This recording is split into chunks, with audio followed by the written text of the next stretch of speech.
Assalamualaikum warahmatullahi wabarakatuh. Perkenalkan, saya Devi Afrianti, saya dari kelas 1B dengan NIM P071311240075.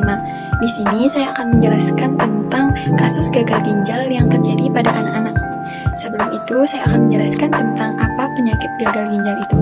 Jadi, penyakit gagal ginjal ini merupakan penurunan fungsi ginjal secara mendadak yang ditandai dengan pengurangan produksi urin dan bahkan tidak adanya urin yang keluar. Gagal ginjal ini terbagi menjadi dua, ada gagal ginjal akut dan ada gagal ginjal kronik.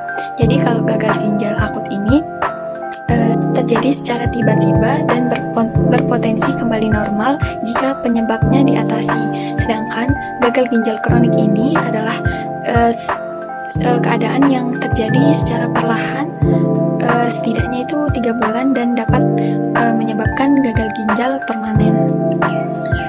Apa sih faktor penyebab terjadinya gagal ginjal pada anak? Jadi menurut Kementerian Kesehatan Republik Indonesia, faktor penyebab kasus gagal ginjal pada anak ini dibagi menjadi 3. Yang pertama itu ada prerenal, renal, dan postrenal. Jadi penyebab prerenalnya itu yakni diakibatkan oleh masalah di luar ginjal seperti dehidrasi, pendarahan, luka berat, infeksi berat, dan kelainan jantung. Sedangkan renal itu disebabkan oleh masalah di dalam ginjal itu sendiri seperti kelainan ginjal bawaan, kelainan pembuluh darah pada ginjal, hingga kerusakan organ ginjal dan lain sebagainya. Selanjutnya yang terakhir, tahap pascarenal yang disebabkan oleh masalah pada saluran ginjal seperti kelainan ginjal bawaan dan penyumbatan pada saluran kantung kemih. Jika merujuk pada penyebab atau faktor yang sangat umum terjadinya kasus gagal ginjal itu dibagi menjadi 3. Penyebab yang pertama yakni perubahan pola makan dan gaya hidup masyarakat. Saat ini Indonesia tengah diserang dengan modernisasi gaya barat yang meminum atau mengkonsumsi sesuatu yang tinggi kolesterol dan kadar gula yang tinggi. Bahkan anak-anak saat ini dimanjakan oleh orang tuanya sehingga lebih diberikan makanan siap saji atau fast food. Jadi fast food ini adalah salah satu indikatornya. Cepat disajikan, cepat dimakan, dan cita rasa yang sangat enak membuatnya menjadi favorit anak-anak. Setelah makan, anak-anak disuguhi minuman soda, manis, dan tinggi kalori, seakan-akan telah menjadi air minum pilihan utama anak-anak itu sendiri. Jajanan yang banyak dijual di kantin sekolahnya ataupun di penjual-penjual lainnya itu dikonsumsi oleh anak-anak seperti minuman ringan dan minuman berkarbonisasi. Anak-anak memiliki pola makan dan mengkonsumsi makanan tersebut seakan-akan air atau minuman tersebut menjadi pilihan utamanya dan menjadikan air putih itu sebagai pilihan terakhir di daftar menu mereka. Kondisi tersebut sangat tidak baik bagi pertumbuhan dan perkembangan anak-anak. Jika berlangsung lama akan mengganggu fungsi ginjal dan akibat asam fosfat yang mengkristal di ginjal. Selanjutnya yang kedua adalah mengkonsumsi obat-obatan dalam jangka waktu yang panjang.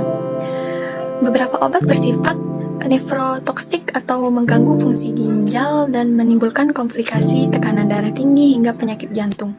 Hal ini karena saat ginjal tidak dapat melakukan fungsinya dengan baik, organ ini akan menghasilkan agen inflamasi yaitu sitokin. Sitokin inilah yang kemudian akan membuat inflamasi atau peradangan pada pembuluh darah, akibatnya fungsi pembuluh darah terganggu dan berisiko mengalami penyempitan. Inilah yang memicu terjadinya serangan jantung. Selanjutnya itu kelainan kongenital. Ini tuh masih tidak terlalu umum, masih di urutan ketiga karena kelainan kongenital ini merupakan kelainan yang berasal dari bawaan lahir atau gagal ginjal bawaan. Itulah tiga faktor utama yang menjadi penyebab kasus gagal ginjal pada anak. Sebenarnya faktor-faktor lainnya terdiri dari faktor yang dapat diubah seperti diabetes tipe 2, hipertensi, konsumsi obat pereda nyeri, narkoba, psikotropika, dan zat adiktif.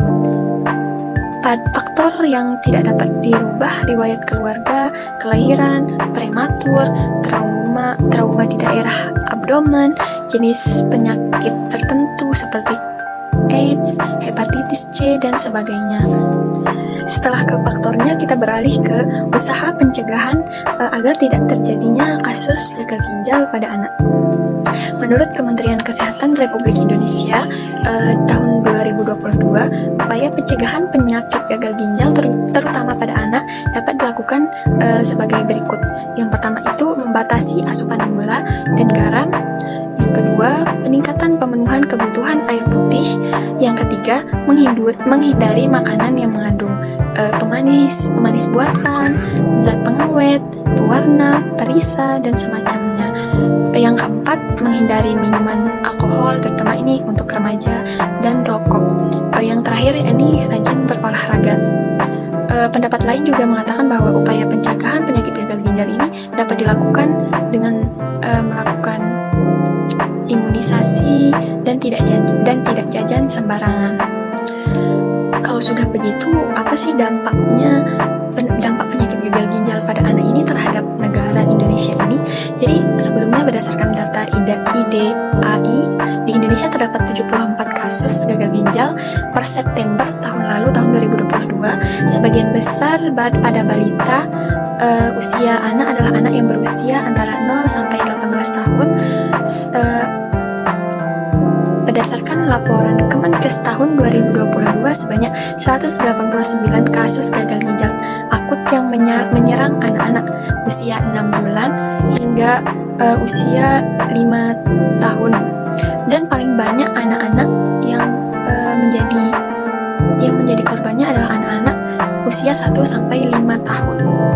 Berdasarkan hasil di atas, kasus gagal ginjal ini paling banyak diderita oleh anak usia di bawah 5 tahun. Anak-anak merupakan, jika dipikir, anak-anak merupakan tunas bangsa dan penerus bangsa. Penyakit gagal ginjal ini bahkan sampai menyebabkan hancurnya masa depan anak itu sendiri, dan dapat menyebabkan kematian. Jika hal itu terus dibiarkan, maka siapa yang menjadi penerus bangsa Indonesia ini sendiri?